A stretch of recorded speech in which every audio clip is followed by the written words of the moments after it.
Halo para pemirsa, selamat bergabung di video pertama saya.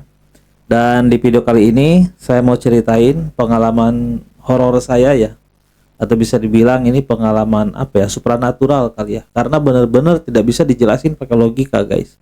Saya saranin kalian buat nonton dari awal sampai akhir ya, supaya kalian dapat nih inti cerita dari apa yang akan saya sampaikan ini gitu. Supaya nanti kalian juga di akhir bisa menyimpulkan apakah yang saya alami itu ada penjelasan ilmiahnya atau itu pure pengalaman supranatural ya. Jadi untuk mempersingkat waktu, langsung saja ya kita awali saja. Dan sebelum lanjut, perkenalkan dulu, nama saya Randy. Kalian boleh panggil saya nama Randy atau Rizky ya, karena nama saya itu Randy Rizky gitu. Nah, singkat cerita, saya itu pernah sebelum menjadi konten kreator ya, sempat berjualan keliling, guys. Waktu itu saya jualan somai. Posisi saya sudah menikah ya pada saat itu, dan mungkin baru seumur jagung sih. Saya nikah itu tahun 2019, lalu kemudian 2020 itu saya sempat merantau ke sebuah kota yang ada di Indonesia untuk mengadu nasib. Namun ternyata gagal dan tidak bisa survive karena ada COVID-19 pada saat itu ya, 2020. Akhirnya dengan rasa bingung saya memutuskan untuk pulang kampung ya, ke Lampung pada saat itu. Dan sampai saat ini pun saya masih tinggal di Lampung ya. Dan di tengah perjalanan pulang saya sempat bingung sebenarnya. Karena di Lampung itu, buat informasi aja nih ya, tidak seperti di kota-kota besar gitu. Kalau di kota-kota besar kan ada pabrik, banyak sekali pelaku pedagang, pengusaha gitu ya untuk bisa bekerja gitu. Kalau di Lampung ini beda, guys. Ini di sini tidak ada industri ya. Ada tapi tidak sebanyak di kota gitu. Jadi buat nyari pekerjaan itu susah. Satu-satunya peluang untuk bertahan hidup di Lampung itu biasanya sih harusnya punya skill bertani ya. Sedangkan kebetulan saya memang dari keluarga itu tidak ada yang bertani gitu, guys. Jadi pengetahuan saya tentang tani itu nol besar gitu. Sementara istri saya memang tinggal di Lampung dan saya juga diharuskan harus tinggal di Lampung. Nah, singkat cerita pada saat itu, karena memang dari kecil saya dididiknya untuk jiwanya itu ya jualan gitu ya, berdagang gitu ya. Saya kepikiran untuk kenapa nggak jualan keliling aja pada saat itu ya. Jadi singkat cerita saya mulai jualan keliling ketika pulang kampung ya di Lampung ini. Awal-awal jualan ya seperti biasa ya, namanya orang pertama gitu, masih cari pelanggan ya, susah juga pada saat itu ya. Karena berbeda ya, kalau di Lampung ini nggak banyak juga tempat-tempat wisata yang bisa kita jajahi supaya mendagangkan dagangan kita gitu. Kalau di kota-kota besar kan banyak tempat wahana, banyak tempat untuk kita berjualan gitu. Kalau di Lampung ini termasuk susah ya. Nah, salah satu caranya saya bisa keliling itu ya dengan cara ke kampung-kampung gitu. Sedangkan jarak antara kampung ke kampung itu tidak jarang itu harus melewati beberapa hektar perkebunan dulu, perkebunan kopi, perkebunan karet, perkebunan sawit gitu, macam-macam ya. Tapi mau tidak mau saya harus melakukan itu karena pada saat itu kalau misalkan kita dagangnya cuma di pasar doang, di pasar itu juga tidak seramai di kota lah gitu. Jadi pedagang juga sudah banyak gitu. Jadi otomatis kalau saya mau cari uang ekstra lagi gitu ya, karena kan pasti kalau namanya orang baru itu rata-rata pelanggan itu maunya yang udah langganan aja yang lama gitu. Jadi kalau pedagang baru ini biasanya cari langganan baru lagi. Nah, nyarinya itu ke kampung-kampung pada saat itu ya. Jadi ya singkat cerita saya normal berjualan seperti biasa, dan jujur guys, sebenarnya saya adalah orang skeptis ya. Skeptis terhadap hal-hal gaib ya. Saya tidak mudah percaya orangnya gitu. Ketika ada suatu fenomena gaib gitu ya. Saya juga banyak dengar cerita pengalaman-pengalaman horor gaib itu dari teman, dari tetangga gitu ya. Tapi rata-rata ketika mendengarkan cerita itu saya tidak langsung lantas percaya gitu. Biasanya saya tuh orang itu butuh banget bukti gitu buat bisa percaya gitu. Nah, sampai suatu ketika karena memang kondisinya lagi peceklik ya. Peceklik itu apa ya? Masa ke musim itu masih lama gitu, dan itu masa-masa krisisnya orang Lampung lah. Masa-masa peceklik gitu. Jadi panen kopi masih jauh, sementara pekerjaan susah gitu di musim peceklik ini karena petani belum pada panen gitu. Otomatis itu juga ngaruh ke dagangan saya, guys. Waktu itu saya jualan juga sepi, dan saya memutuskan pada saat itu juga untuk menambah jam saya jualan gitu sampai malam. Yang biasanya sore udah pulang, sudah sampai di rumah, Pada saat itu saya mutusin buat kenapa nggak sampai malam aja jualannya gitu supaya cepat habis ya. Walaupun tak jarang juga memang dagangannya tetap nggak habis sih sampai malam gitu. Nah singkat cerita waktu itu sudah datang di sore hari dan saya mutusin buat lanjut lagi ke kampung sebelah ya. Kampung sebelah itu memang saya rutin ke sana akhir-akhir pada saat itu karena memang jualannya juga cenderung lebih laris kalau ke sana ya. Jadi tidak ada pikiran negatif pada saat itu ya. Saya normal saja seperti biasa. Saya membawa dagangan gitu kan ke suatu kampung yang memang jalannya tuh melintasi beberapa hektar perkebunan lah. Bahkan lumayan agak jauh sih perkebunannya itu. Jadi jarak antara kampungnya itu lumayan gitu. Melewati perkebunan dulu pada saat itu. Tapi ya sekali lagi ya, karena saya orangnya skeptis, tidak ada pikiran saya itu takut atau apa gitu ya. Paling ada sih rasa takut, tapi takutnya itu bukan ke arah hal-hal gaib guys, tapi lebih ke orang jahat aja gitu. Nah singkat cerita, sampailah saya di suatu kampung tempat saya biasa jualan gitu kan. Nah saya sampai itu sekitar habis asar ya. Pada saat itu kondisi jualan seperti biasa ya, rame pada saat itu karena memang saya udah banyak langganan di kampung tersebut ya, karena memang udah hampir tiap hari ke sana gitu. Nah, normal saja pada saat itu saya juga bawaannya lagi happy-happy aja karena dagangan saya juga laris di sana ya. Masyarakatnya juga menyambut saya dengan hangat gitu, mereka ramah-ramah gitu. Cuman kebetulan pada saat itu barang ketika pas mau habis ya, somai itu kita mau habis, nggak tahu kenapa tiba-tiba mendung pada saat itu, dan sekitar jam 5:30 itu timbul hujan besar guys. Hujan besar, pokoknya gede banget hujannya itu. Hujan besar terus disertai angin juga. Nah pada saat itu karena jalannya juga tidak mulus ya, jalannya juga jelek, saya mutusin buat berhenti sejenak nunggu hujannya reda baru saya pulang gitu. Kondisi waktu itu barang memang sudah habis ya, dan saya pun juga sudah tenang ya karena saya pikir ya pulang juga ya bawa duit gitu pada saat itu walaupun tidak banyak ya. Ya singkat cerita saya berteduh gitu kan di salah satu rumah warga di sana, dan ya mereka juga yang punya rumah juga pada saat itu menyambut saya dengan baik. Mereka bikinin saya kopi dan ada salah satu anaknya juga yang ngajak saya ngobrol gitu kan. Pada saat itu suasananya ya biasa aja, tidak ada dalam hati saya itu kecurigaan, ketakutan atau berpikir hal-hal negatif ketika pulang. Yang ada dalam pikiran saya itu cuma satu, pengen cepat-cepat hujannya reda dan saya bisa langsung pulang gitu pada saat itu. Singkat cerita maghrib datang gitu kan. Waktu maghrib datang saya pun juga memutusin buat kenapa nggak sholat dulu sekalian gitu kan. Akhirnya saya ikut sholat berjamaah dengan warga setempat pada saat itu. Nah ketika selesai sholat saya sempat ngobrol dulu sebentar tuh sama warga setempat pada saat itu.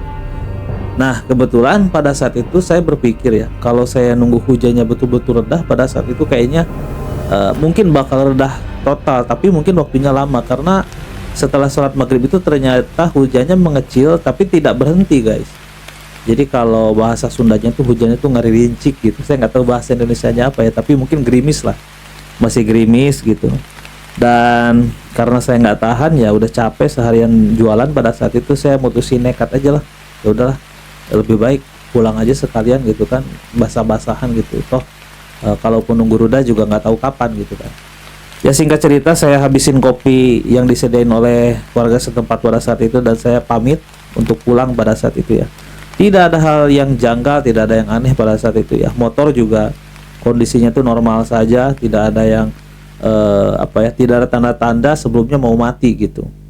Nah singkat cerita saya pulang biasa. Di tengah perjalanan itu memang suasananya itu gelap gulita guys, gelap gulita itu sekitar habis maghrib ya. Jadi isya belum tapi maghrib sudah lewat pada saat itu, dan hujan itu masih tetap gerimis pada saat itu, masih tetap basah gitu, baju itu tetap basah kalau kita pulang itu karena hujannya tuh lumayan gitu, gerimis. Nah sampailah pada saat saya menemukan jalan di mana itu kondisinya turunan itu di bawah itu ada jembatan kecil guys. Nah di tengah-tengah jembatan itu memang ada lumpur ya, sisa-sisa turunan dari tanjakan itu ya. Jadi mengumpul di area pertengahan jembatan pada saat itu. Jadi karena kondisinya gelap pada saat itu dan lampu saya juga kurang terang ya. Jadi pada saat gas diturunin lampu juga termasuk jadi redup gitu ya. motornya tuh motor Suprapit kalau nggak salah waktu itu ya. Ya memang Suprapit ya. Cuman lampunya itu nggak nyolok ke aki kalau nggak salah, ke mesin ya. Nggak tahu kenapa ketika gasnya itu diturunin, lampunya juga ikut redup ya pada saat itu.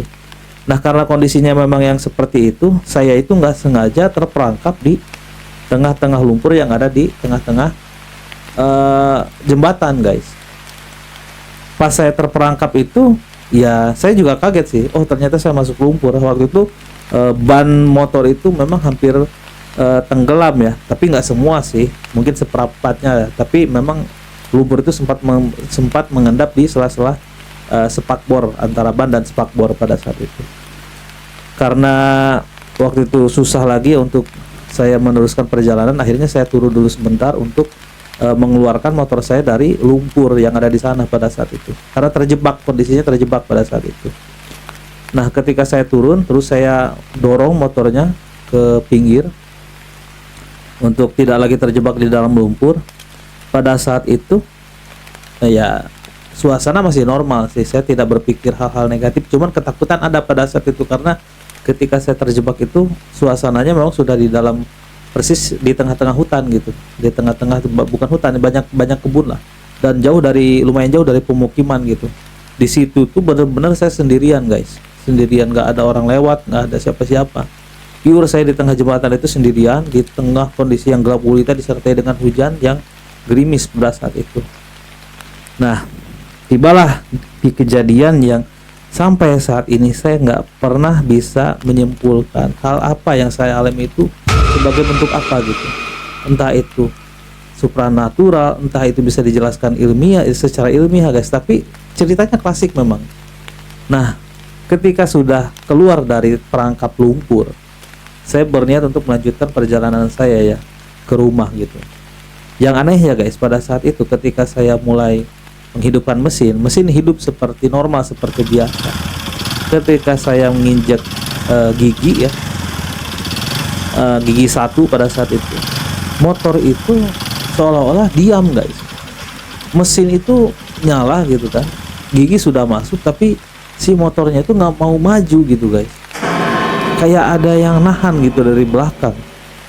Jadi posisi mesin tuh saya gas-gas itu sampai nimbulkan bau hangit, kalau bahasa Sundanya bau apa gitu ya, bau kayak bau gosong gitu ya. Saking saya waktu itu maksa supaya motor tuh bisa normal lagi, bisa jalan lagi gitu, bisa muter lagi banyak gitu, tapi nggak bisa. Semakin saya paksa semakin nggak bisa, semakin motor itu anteng. Akhirnya saya mutusin buat pindah-pindah gigi pada saat itu, supaya apa, saya berpikiran mungkin saya nginjek giginya tuh kurang kuat sehingga belum masuk gigi pada saat itu ya. Tapi setelah bolak-balik ya, gigi 1, gigi 2, gigi 3, gigi 4 sampai ke 0 lagi, terus seterusnya tuh si motor tetap nggak mau jalan guys. Padahal kondisinya pada saat itu nyala, mesin itu nyala, semuanya normal gitu. Tapi ketika digas itu udah nggak bisa kemana-mana lagi tuh motor gitu posisinya. Nah di situ mulai timbul kepanikan guys ya, pada saat itu. Saya panik, saya nggak tahu harus ngapain. Posisinya saya di tengah gulap gulita, tidak ada siapa-siapa. Saya berharap ada orang yang lewat, pun ternyata tidak ada. Nggak tahu kenapa pada hari itu ketika saya jualan, saya jarang banget gitu bawa HP dan ya dengan pulsa yang sudah terisi gitu. Tapi di hari itu seolah-olah saya udah punya firasat bakal ada kejadian ini gitu. Jadi pas pagi-pagi sebelum berangkat berjualan, saya sempat meminta uang untuk beli pulsa ya. Nggak tahu kenapa hati itu ngerasa kayak ini perlu nih buat nelpon gitu kan. Padahal sebelumnya jarang banget saya ngisi pulsa untuk nelpon. Biasanya saya bawa HP itu buat hiburan aja. Kadang di tengah-tengah perjalanan waktu itu main game ular tangga lah segala macam gitu ya. Tapi pada hari itu saya mutusin buat ngisi pulsa dan saya paketin gratisan nelpon pada saat itu. Nah di tengah kepanikan itu saya terus berteriak kayak Allahu Akbar, la ilaha illallah.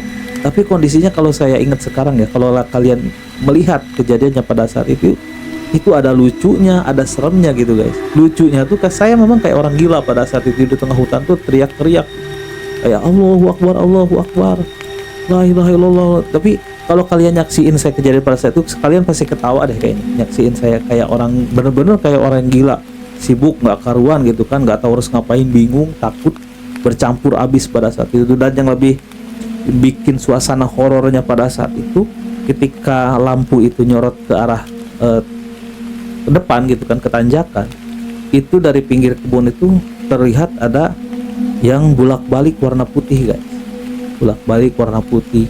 Saya jujur awalnya belum berani nengok apa itu kan, kesorot lampu lalu kemudian kayak dia menimbul kayak siluet putih terus berbalik lagi. Nah itu suasananya udah makin kacau lah pada saat itu ya. Saya juga udah nggak bisa mikir jernih pada saat itu. Cuman saya juga pada saat itu nggak bisa terus-terusan diam dan pasrah ya, karena saya nggak tahu kalau mau nunggu orang lewat juga nggak tahu kapan ada orang lewat ya. Akhirnya saya mutusin untuk saya dorong motor itu ke arah depan sekuat tenaga saya dorong, meskipun motor itu masih penuh dengan lumpur bannya itu pada saat itu. Nah setelah saya agak maju sedikit ya, saya yang melihat lumpur di ban motor saya itu sudah mulai hilang pada saat itu, sudah mulai gak ada lagi pada saat itu ya. Karena lumpurnya jujur kalau dibilang banyak sih enggak ya, dibilang banyak enggak. Harusnya dalam kondisi lumpur seperti itu motor itu masih bisa jalan harusnya ya, karena saya lihat itu tidak terlalu parah mandat yang kayak habis dipakai ke lumpur setiap perjalanan gitu, enggak ya. Lumpurnya tuh memang ada gitu nyendat, tapi nggak terlalu parah gitu guys. Nah ketika saya dorong sekitar jarak 10 meter kalau nggak salah dari jembatan itu, si posisi lumpurnya tuh sudah mulai agak turun gitu kan, dan udah ini. Nah dari situ saya coba naikin lagi guys, dan ternyata masih tetap guys, mesinnya tuh masih nyala tapi tetap nggak mau jalan gitu motornya itu, nggak tahu kenapa. Semakin saya tarik gas semakin kenceng, kayak semakin ada orang yang nahan dari belakang gitu. Dari situ memang pikiran saya udah ke mistis itu sih sebenarnya, udah notice ke mistis itu. Saya udah nggak mikirin orang jahat lagi gitu. Kalau jadi udah pikirannya udah pure kekuasain sama hal-hal gaib lah pada saat banyak timbul ketakutan ya. Nah singkat cerita saya dorong lagi sekuat tenaga saya sehingga lumayan agak jauh dari jembatan ya. Nah ketika saya terjebak di tengah-tengah tanjakan, karena sehabis jembatan itu langsung ada tanjakan guys. Nah di tanjakan itu saya mulai kepikiran buat buka HP pada saat itu, karena saya udah tidak berada lagi di jembatan, karena suasana di jembatan itu udah nggak kondusif, udah serem banget suasananya itu. Saya ngerasa kayak saya pengen cepat-cepat keluar aja deh gitu dari jembatan itu pada saat itu. Nah ketika sudah di tengah-tengah tanjakan saya mulai buka HP, lalu kemudian saya nelpon orang rumah pada saat itu. Saya kalau nggak salah nelpon istri tapi nggak diangkat ya. Kalau nggak salah sih yang pertama ngangkat telepon saya itu ponakan kalau nggak salah. Terus nyambung, pada akhirnya nyambung ya pada saat itu. Dan saya minta bantuan kepada orang yang ada di rumah lah. Jadi tolong bantu saya, ini motor terjebak, kata saya kan nggak bisa ngapa-ngapain lagi nih. Kondisi mesin hidup tapi nggak mau jalan nih. Nah singkat cerita akhirnya ada 2 orang kakak ipar saya itu yang nyusul saya ke lokasi kejadian ya, dimana motor saya itu terjebak nggak bisa kemana-mana gitu. Mereka udah siap-siap bawa ada yang bawa golok, ada yang bawa pemukul segala macam, takutnya memang ada orang jahil katanya, karena memang kondisinya itu di tengah-tengah hutan yang jauh dari pemukiman warga, jadi mereka tuh tetap jaga-jaga gitu pada saat itu. Nah singkat cerita sembari menunggu jemputan itu, saya kondisinya masih terjebak guys, masih nggak bisa ngapa-ngapain. Motor itu masih tetap saya nyalain, karena kalau motor itu dimatiin suasananya akan lebih gelap lagi, nggak kelihatan apa-apa banget gitu pada saat itu. Nah singkat cerita mulai terlihat dari jauh tuh kayak ada cahaya lampu yang masuk gitu ke area tempat saya terjebak itu, dan saya pikir mungkin ini kakak saya nih datang gitu, dan ternyata benar. Nah setelah kakak saya datang pada saat itu ya buat jemput saya, yang anehnya guys, pada saat itu saya langsung turun dari motor itu dan saya ceritain sebentar kronologinya gimana ceritanya kok bisa terjebak di situ lama gitu kan.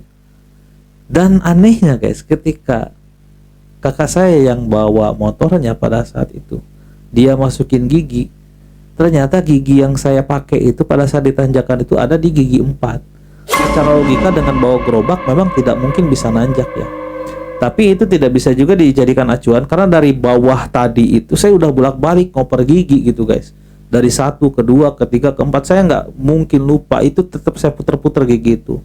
Cuman kebetulan di tanjakan itu saya ngoper gigi itu berada di gigi 4 pada saat itu, dan ketika dioper lagi ke gigi 1 hidup tuh guys motornya. Maksudnya hidup tuh bisa jalan lagi pada saat itu normal.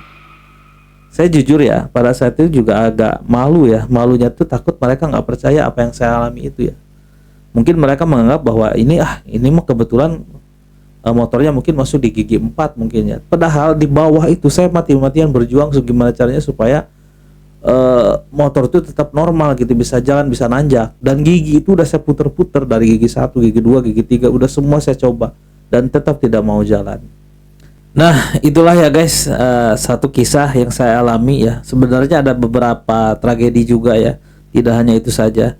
Beberapa kali saya memang sempat mengalami hal-hal gaib, tapi tidak mungkin saya ceritakan semuanya di satu video ini karena akan sangat panjang sekali.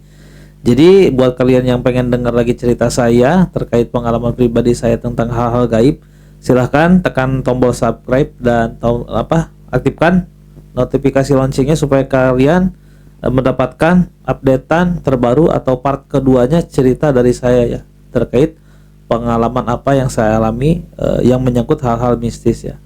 Dan mengenai apa yang saya lihat ketika ditanjakan tadi, kalau kalian ingat saya sempat cerita, saya melihat ada bolak-balik gitu ya, suatu berbentuk kayak siluet warna putih bolak-balik gitu kan. Ternyata kalau saya simpulkan sebenarnya itu adalah daun pohon pisang guys.